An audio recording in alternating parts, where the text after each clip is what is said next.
It's funny how it works out sometimes where by total chance, as it may seem anyway, if we want to call it chance, lessons for class here on the morning Bible study seem to just magically go perfectly along with other lessons like this afternoon, which has happened yet again as we're going to look at Moses again this afternoon. At the middle portion of his life has a lot of crossover with our subject for this morning in this psalm, which is God's deliverance of Israel. God knows all things, and as such, He is aware of our problems. He's aware of everybody's problems. He's aware of everything. But because He is a compassionate God, He wants to help us in our problems, or help with our problems, ease our burdens. In Psalm 116, the psalmist said, "I love Jehovah because He has heard my voice and my pleas for mercy. Because He inclined His ear to me, therefore I will call on Him as long as I live. I love Jehovah because He has heard my voice and my pleas for mercy." Like the psalmist, we can speak to God as well. We can petition Him. We can call on Him, and we do that with the assurance and comfort of knowing that He cares about whatever is going on in our lives. 1 Peter 5:7, we can cast all our anxieties on Him because He cares for us.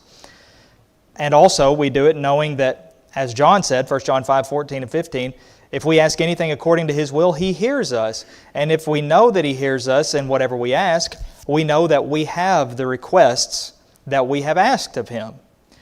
So Scripture, not only in those places, but in many places, in many different ways, describes God's willingness to hear and respond to the cries of His people.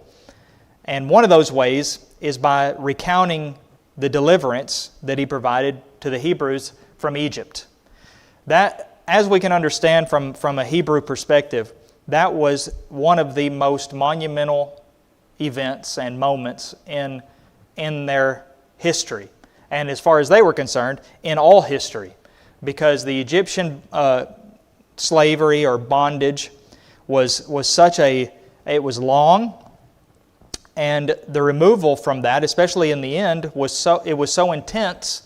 The burden was so heightened that it may have seemed like there's no hope ever. There's no hope of us ever getting out of this, and it's getting worse and worse. All of which just made it even more powerful when God did deliver them from that. So it's only natural that this would get brought up time and time again throughout the Old Testament record in different ways. Not only Moses recording it, historically in Exodus, but also allusions to it in the Psalms and other books of poetry. And anytime somebody is recounting things that God has done, that's going to be right up there, near the top, the deliverance of the Hebrews from Egypt.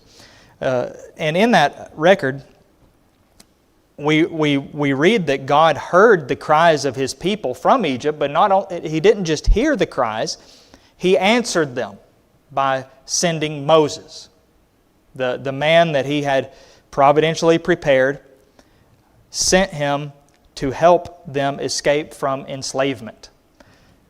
Rather than allow them to remain in bondage, He delivered them. He freed them, liberated them, and didn't just free them from the slavery, He brought them out of that land altogether and would lead them to another place and do so many things for them along the way. That's what our lesson text here in Psalm 114 sort of summarizes, the deliverance that God provided. It's only eight short verses in this psalm, but it doesn't really specifically or explicitly provide any details about how God delivered them, but it does affirm that He was with them, His presence. He was with them all along the way. He delivered them from Egypt. They were on their way to Canaan, and God was displaying His power throughout that all of it. Yeah, Dean, do you have something? Remembering His deliverance, even first God and people, if you go back to all of this, how that, how God delivered them from bondage. Stephen did for sure. Peter may have alluded to it, but yeah, Stephen went. Yeah, he went through it in great detail. Yeah. So we just see that it's done over, and then we know that God commanded the children of Israel that they was to teach their children all these things Mm-hmm. on a daily basis. They was to teach them these things. But a lot of them, they wouldn't have been alive when a lot of these things happened, but yet He wanted it to be recorded so that they would know in the future. Yeah. We have, most of us may be pretty good at remembering bad things that people have done. And it's almost like no matter how much good they've done, they still did that thing, and we hang on to that. We don't necessarily do that with good things, though. And it's almost like we forget about the good things quickly, that people have done. Well, what about God, Just imagine this. Even if God had not done anything else for them since the Exodus, we know He did countless things, but let's just pretend He never did another thing. He still did that. And that alone is more than anybody else has ever done, for them as a people. So no wonder they remember it, because as we've talked about, and especially in this study of the Psalms, one of the reasons that God deserves our reverence and our respect and our devotion is because of who He is, but also what He's done. So reflect on the things that He's done. And again, from the Hebrew perspective, one of the biggest things, and one of the first things, was delivering them from Egypt, from Egyptian bondage. But what application might that have to us? We're New Testament Christians, right? We're not slaves, or are we? Okay, there are some ways in which we're slaves, especially in the spiritual sense. So if our slavery is a spiritual slavery, then what might the deliverance from slavery, from Egyptian slavery, represent? Okay? The deliverance from sin. Okay. Jesus. Yeah.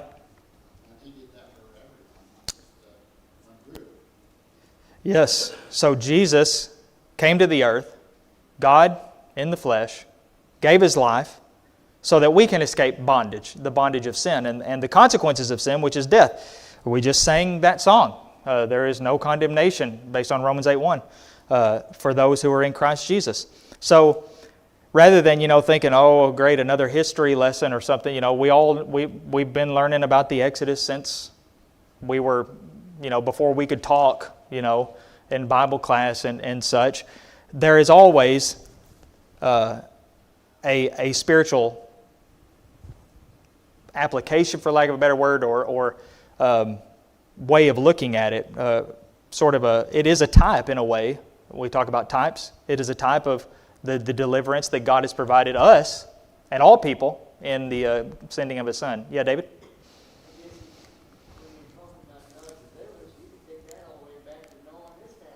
Yeah, there's another one. Yeah. Deliverance from the wicked world and brought into a new world, as it were. So the first two verses then, here's how he begins.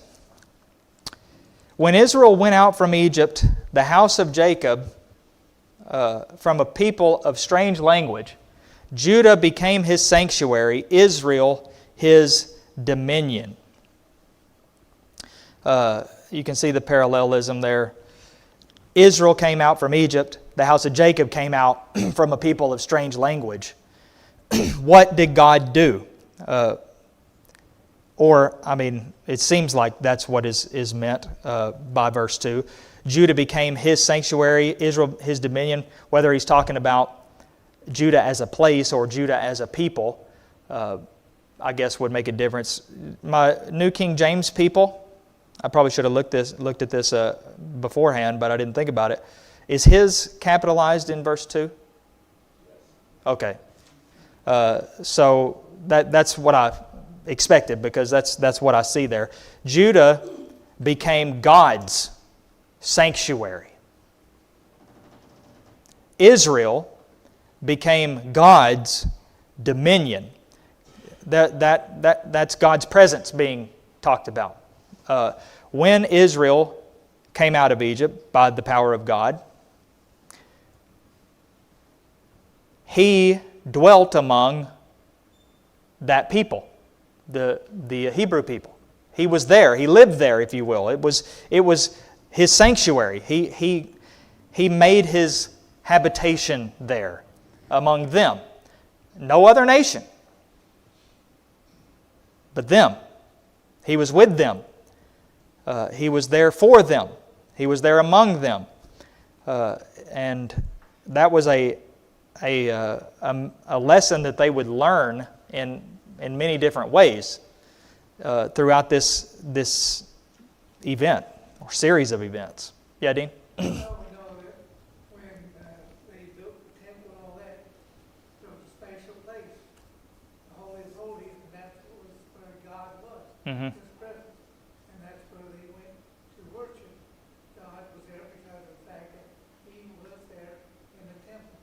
Yeah. And we know they had their certain stipulations and laws and rules that they had, and the high priest went into that, the most holy, that he had to do some things. So, but it was a presence of God, and the fact it was the presence of God. It was His sanctuary. Yep. The Ark of the Covenant, the Ark of Jehovah, as it's called, more or less represented to the Israelites, God in a way, not in an idolatrous way, but God said, I will dwell there, and my name will be there, and everywhere that ark went, in accordance with God's instruction, blessings came. Victories in battle, and things were going well, and we understand that that's how they viewed it, because in some not so great times, they forcibly took the ark to try to get victory, and it didn't go so well. But then once the tabernacle was established and built, that thing was to go in the Holy of Holies, and so that was His dwelling place. But that was in the midst of the people. And therefore that Judah and Israel, the people, the Hebrew people, was God's home, His sanctuary, His dominion.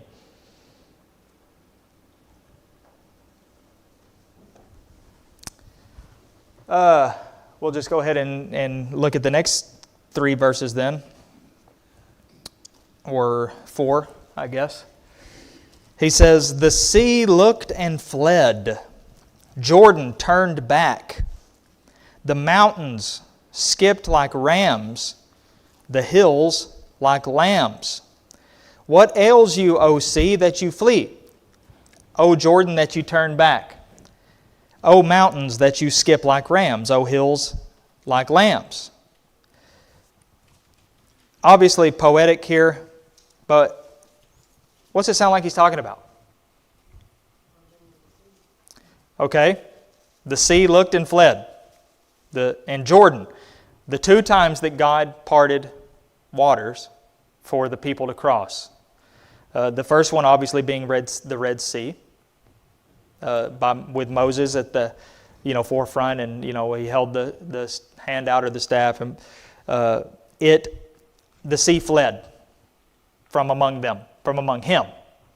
And then later, whenever they were going to enter into the land, or when they were entering the land, the Jordan River, the same thing but a smaller scale, I guess. He parted the Jordan so that they could cross over under the leadership of Joshua. So he's depicting this, and he even throws in there the mountains skipped like rams, and the hills skipped like lambs running away. Now, what that is referring to is a little less certain, a little less obvious, I guess, than the sea and the Jordan. But the imagery is the exact same. The sea flees from God. If God wants it to, there it goes. Mountains, move mountains. They run away from God. He has control. He has the power. He has dominion over these things. Who is able to make the sea turn back? Who can make a mountain leap? Well, only God. Only God can do that. The God who made those things. That was sort of the impression that the apostles had whenever Jesus commanded the sea. I guess in a way he commanded the sea. He kind of just commanded the whole, the whole ecosystem, or the whole storm to stop. And they were like, who is this man that even the waves and the sea obey him? That's what the psalmist is getting at here. Even the very sea does whatever he says. He has control. He has power. And maybe more to the point in the context is he did that for them. He did it for them. He didn't just do it to show off or anything. He did it for them to pass, to cross, to get, in the case of the Red Sea, to get away from their enemies. And then in the case of the Jordan, to get into the land finally, safely, so that they could get their inheritance of the land that he had promised their fathers. God has control. He has the power. But again, he's with them. He's doing these things for his people specifically. So then he goes on and says, verse 7, "Tremble, O earth, at the presence of the Lord, at the presence of the God of Jacob, who turns the rock into a pool of water, the flint into a spring of water." So the reaction, the response he calls for is the whole earth to tremble before God. Tremble at his presence. And they did that, didn't they?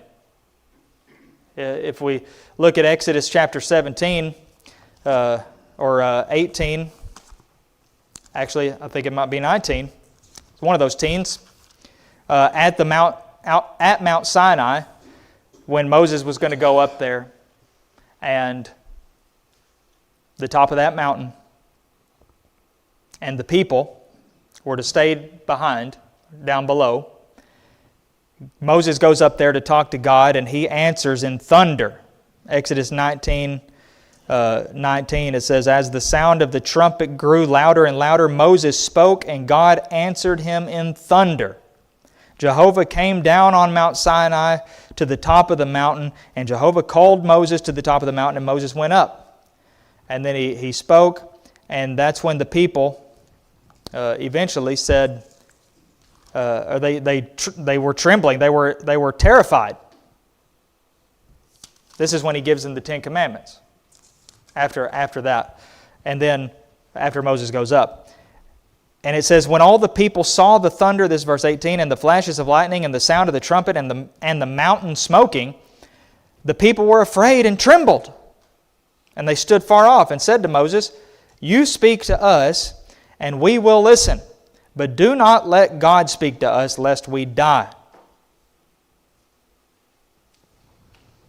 They trembled at the presence of God. We probably would have too.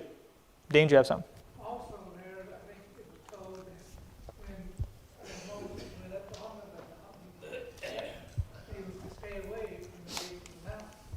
Mm-hmm. If an animal went up a little bit on top of the base of the mountain, they would destroy it. So the people wouldn't even allow to go up. Only Moses, people were Yeah. the one that was allowed to go up there. Mm-hmm.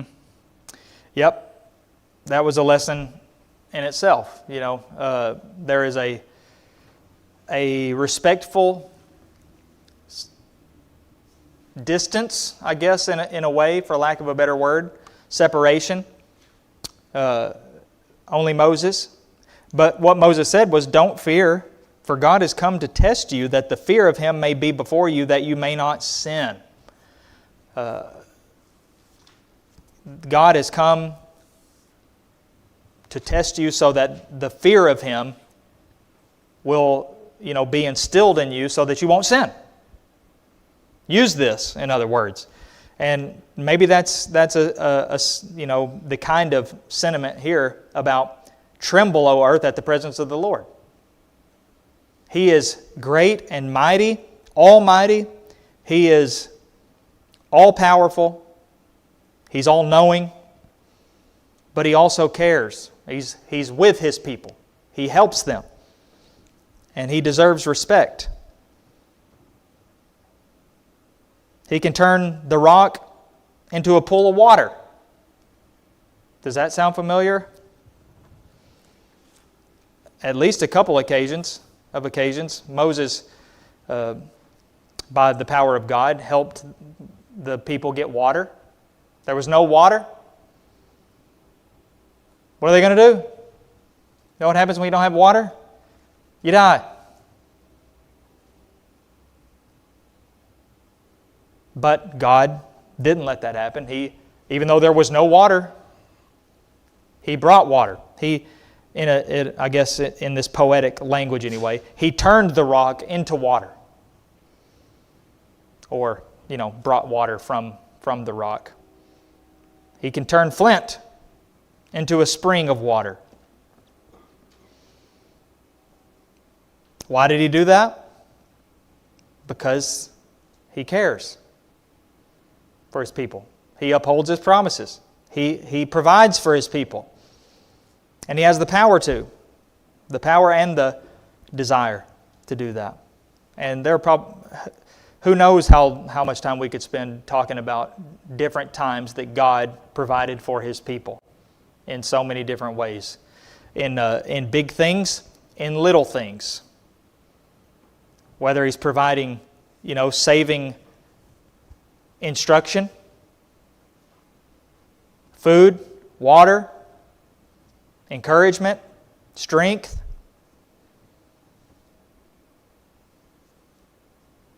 God provides. He cares. It's one of the things that I love about Elisha as opposed to Elijah. The difference in their ministries. They have, their names are very similar, but their ministries were very different. And Elijah, he's way up there, seen as right up there with Moses, Moses and Elijah. Jesus, Moses, and Elijah, you got up on the Mount of Transfiguration. Elijah, his ministry was what I would call a major. He did a lot of big things, major things. He's up there competing with 400 prophets of Baal on Mount Carmel. Let's see whose God is real and the real God, and he defeats them and things like this. Elisha, we see him going around doing little things. And I find that at least just as powerful as the big things. Because what does that say about God? I'm talking like things about an axe head that gets dropped into the river that this young servant, slave man borrowed from somebody, and the axe head comes off and goes into the river. Totally, in the big picture, the big scheme of things, inconsequential. What difference does that make? Why is this even there? Well, guess what Elisha did? He, by the power of God, he brought that axe head out of that river and saved this young man from, some sort of trouble or embarrassment or humiliation, reproach.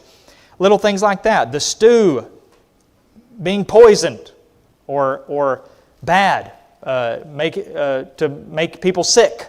He cleanses that to help them eat of it. All these little things, God cares about the little things too.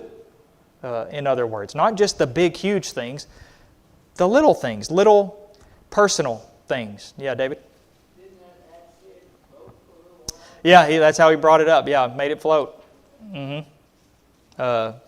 So it could be retrieved.